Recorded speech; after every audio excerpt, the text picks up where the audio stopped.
Hormuz অবরোধে বিপর্যস্ত অর্থনীতি সচল করতে নতুন বাণিজ্য পথের খোঁজে ইরান। এবার রাশিয়া ইরান সংযোগকারী ক্যাসপিয়ান সাগরকে বেছে নিয়েছে তেহরান।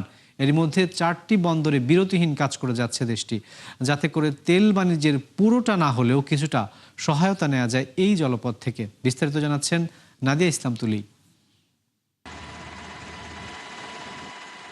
মার্কিন নৌ অবরোধে এক প্রকার অবরুদ্ধ ইরান। দীর্ঘদিনের যুদ্ধে বিপর্যস্ত অর্থনীতি, বৈদেশিক বাণিজ্যের গুরুত্বপূর্ণ জলপথ বন্ধে তলানিতে তেল রপ্তানি, এমন সব নেতিবাচক বিষয়কে একপাশে রেখে এবার নতুন বাণিজ্য পথের খোঁজে তেহরান, যেখানে সবচেয়ে উৎকৃষ্ট বিকল্প হতে পারে একসময়ের উপেক্ষিত কাস্পিয়ান সাগর।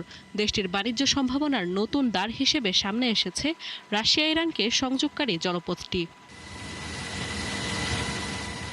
এরই মধ্যে প্রকাশ্য ও গোপন উভয় বাণিজ্যের জন্য সুরক্ষিত এই রাস্তা সচলে 4টি বন্দরে 24 ঘন্টা কাজ করছে ইরান, যেখানে গম, ভুট্টা, পশুখাদ্য, সূর্যমুখী তেল সহ নিত্য প্রয়োজনীয় বহু পণ্য রপ্তানি করছে রাশিয়া। সাধারণত লোহিত সাগর দিয়ে প্রতি বছর 20 লাখ টন গম তেহরানে পাঠায় মস্কো। বিশেষজ্ঞদের মতে সবকিছু ঠিক থাকলে কাস্পিয়ান সাগরে কার্গো চলাচল দ্বিগুণ হতে পারে। এর আগে ইউক্রেন যুদ্ধে মস্কোকে গোলাবারুদ ও শাহেদ ড্রোন দিয়ে সহায়তা করে তেহরান। এবার ইরান যুদ্ধে তারই প্রতিদান দেয় রাশিয়া। সাম্প্রতিক যুদ্ধে ক্ষতিগ্রস্ত ড্রোনের মজুদ পুনরুদ্ধারে সহায়তা করছে মস্কো।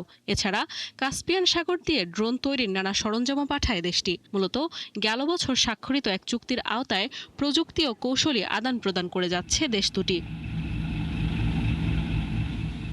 সাধারণত কাস্পিয়ান সাগর হয়ে অধিকাংশ বাণিজ্যই হয় গোপনে, কারণ রুশ ও ইরানি জাহাজের চালকরা স্যাটেলাইটের ট্র্যাকিং বন্ধ করে দেয় নিজেদের সিগন্যাল। ফলে কঠিন হয় দূর থেকে নজরদারি, যা যুক্তরাষ্ট্রের কাছে ভূরাজনৈতিক ব্ল্যাক হোলের মতো। বিশ্লেষকরা বলছেন, হরমুজের পুরোপুরি বিকল্প না হলেও ইরানকে টিকে থাকতে সহায়তা করতে পারে কাস্পিয়ান সাগর, কারণ জ্বালানি রপ্তানির পুরোটা এই পথে করা সম্ভব নয়। নাদিয়া ইসলাম তুলি, ৭১।